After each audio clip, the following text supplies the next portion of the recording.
Hey, I came up with an idea to help kind of do some mental training.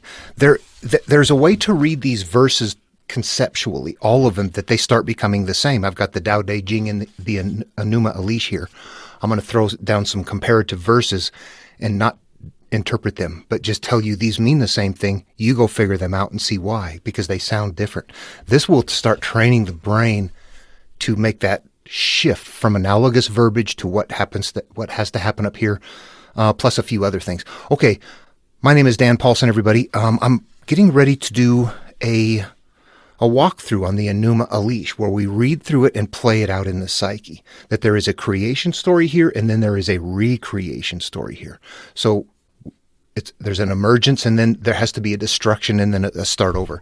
Okay, so that right there is going to be a creation myth and a recreation myth. The recreation myth is commonly thought of as a monomyth. At any rate, I will try to get away from that verbiage. Joseph Campbell did not have the monomyth completely identified.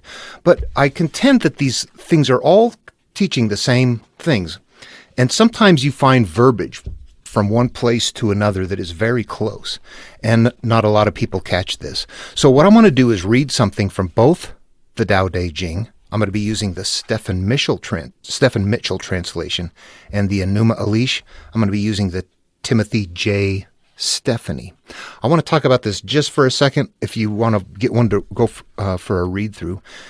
So the original clay tablets were damaged and there are lines missing. It was not a complete work. It was very complete, but there were chunks missing.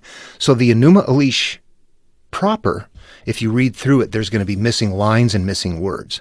Now, Timothy J. Stephanie is somebody who has studied extensively from back there, the Gilgamesh, and there's a lot of similar stories that were around the area that he was able to work through in his own mind and kind of fill in the empty spaces here. So what I want to say is those empty spaces are been filled in, and we don't know that they're completely accurate, but what it's going to do here, it doesn't matter.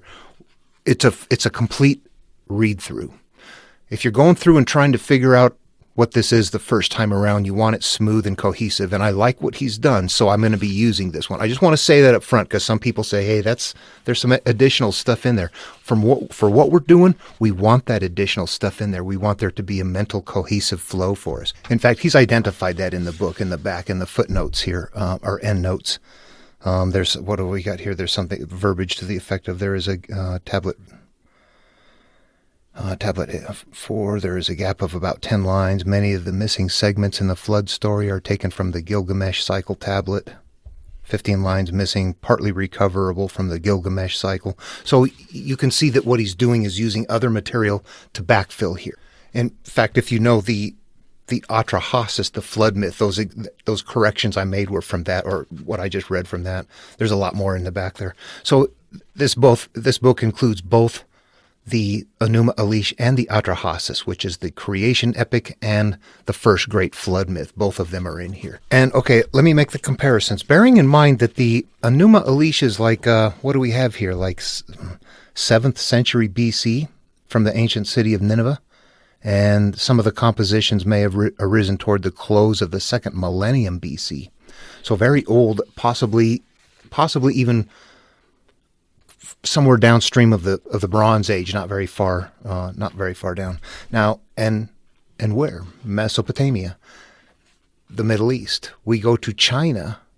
This is roughly contemporaneous with the Buddha, about 500 years before Jesus. So, what is that about? They're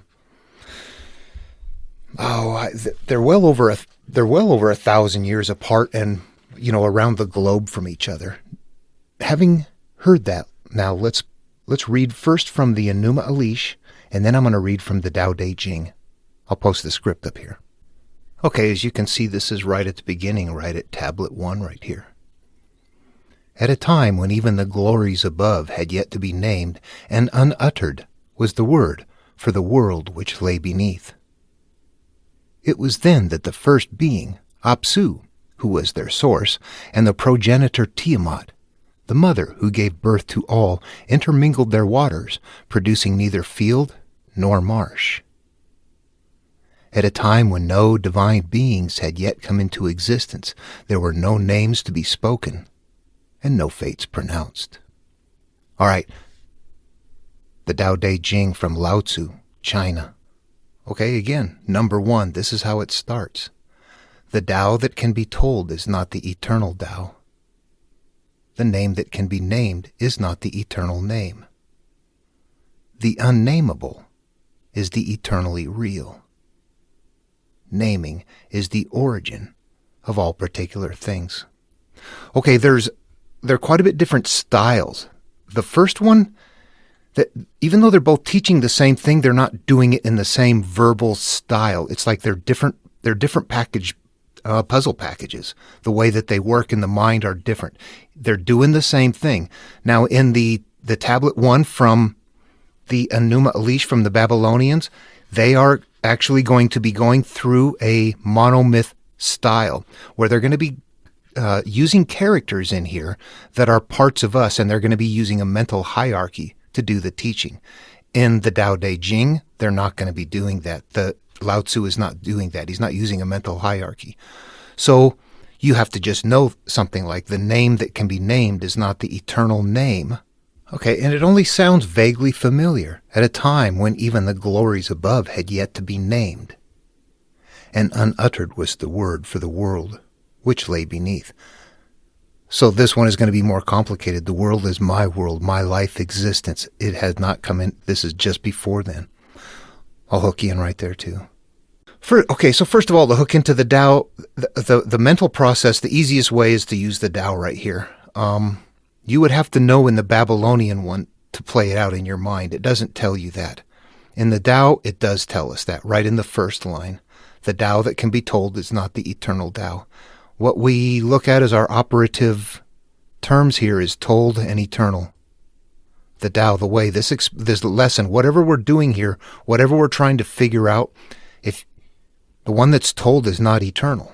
What does this mean here? The Tao that can be told is not eternal. What this really means is that you can tell the Tao, but it's not eternal. What does this mean? This means, when you unwrap it, that it's a personal mental path. You can tell the Tao. You can tell the Tao all day long. It's just not eternal. It's not eternal until the person takes the path and makes it their own. So right there we're being instructed in a very clever way. If we think it through, you have to process this, understanding it's a guru, not teaching in plain language. What is the problem with my life? The first thing they're telling you right off, you got a mental process. Ready? Let's go. Buddha tells us that very same thing in the very first verse in the Dhammapada in total plain language. All that we are is the result of what we have thought. It's founded on our thoughts. It's based in our thoughts. We know these are mental processes. Jesus is going to tell us to enter the narrow gate. Okay, what we have here, the Tao that can be told is not the eternal Tao. Find the other side. The verse exists in a balance with something here. We're looking for told and the eternal. The Tao that is experienced is the eternal Tao. We must turn inward. So by implication, what we know then is that this is a mental inward path. Okay, I'm going to restore this, but after that instruction, again, that is not something that we are told in Tablet 1, starting in the Enuma Elish. We are not told that it's a mental path. We have to know that. I just wanted to clear that one up here. There's one. I'll restore it. It's not going to balance with anything. Okay, let's talk about the hierarchy just a little bit in the first one, because it'll help you understand what's going on. That first being Apsu, that would be like God in the beginning creating. This has got something different going on. Tiamat, their mother. Tiamat is going to represent something different. I don't want to define it right here, or interpret it. I want to leave it for you. This is a hierarchy of something that's being done down here that is not in a hierarchy. So your trick, or your task, rather, it might be tricky, is to be able to read both of those until you go, okay, I know exactly what they mean. Not kinda, but there we go, right there. Naming is the origin of all particular things. I will tell you that this would occur. I'll give you this hint right here. If you were looking at these two side by side, at a time when no divine beings had yet come into existence. What are divine beings? And there were no names to be spoken and no fates pronounced. No names to be spoken. No names were spoken and no fates pronounced. Down here we have naming is the origin of all particular things. It's as if this one is just before this one. First there was nothing spoken, then there was. So if you look at these, you'll start seeing that one might be in front of, before anything happened, after everything happened, or after the first things happened, something like that. So look for that as you're going through the mental process. You should be able to read these and say, I know exactly what that means. I see myself in that story. I know where I am in that. You should be able to read both of them and be able to do that. Or at least one of them. You know what? The only way I could do it was by reading all the different ones and finding those. They're concepts. We're looking for concepts in here. Apsu, first one. You know what? If you go read this, the Enuma Elish, Apsu's going to get trapped away. Tiamat's going to take over. I'll get into this as we get in. Apsu is going to get imprisoned and taken away and unable to help, and is going to have to be rescued later. This is hard to see. When you go to Genesis, and after God puts Abram and Sarai in Canaan, God disappears from the scene until after Abram has gotten his goods for having Pharaoh married Sarai. So there's a point in time in this story where you're seeing God is the original source was being trapped away and gone. That represents something. In the other story, there was nothing like that said. However, you will notice that after God put them there, there's a conspicuous absence of God until after the fact. We're looking for concepts, not the story. Look for something deeper. These ones right here, I'll post them. I'll go ahead and just post them in the section below down there, so you can copy and paste them, or take a screenshot or something like that and look at them. If you can look at those and go, I know exactly what that means to me, then you're there. If you look at them and go, man, these are nebulous, you got to keep working through them. When you start seeing them yourself in there, the stuff starts to unfold. Start there. All right. Put your ideas down below, whatever you think they are, how you think it works. I'll just say this: it's you. All right. At the beginning of life, anybody. All right. See you in the next video.